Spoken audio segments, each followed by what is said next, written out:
Денеска во Основното училиште Кирил и Методи во Битола промовирано беше меѓународното списание за книжевност за деца и млади Нов круг, во издание на издавачката куќа Феникс од Скопје.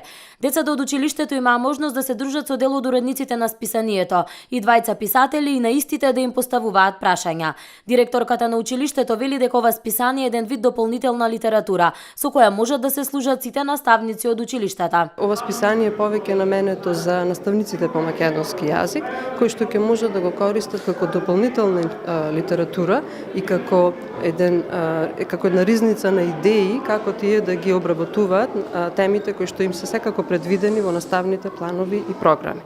Значи уште една дополнителна литература со која што ќе можат да се служат токму нашите наставници. Мислам не само во нашето училиште, туку и пошироко. Првиот број на Нов круг е посветен на новата книжевност за деца и млади кај нас и во странство, при што се опфатени современите автори, дела, процеси, појави и тенденции во Македонија, Србија, Хрватска, Црнагора, Германија, Бугарија и други земји. Прилозите се објавуваат на оригиналниот јазик на кој се создадени, но и во превод и препев на повеќе јазици. Списанието е збогатено со ликовни илустрации и визуелни, односно сигналистички творби.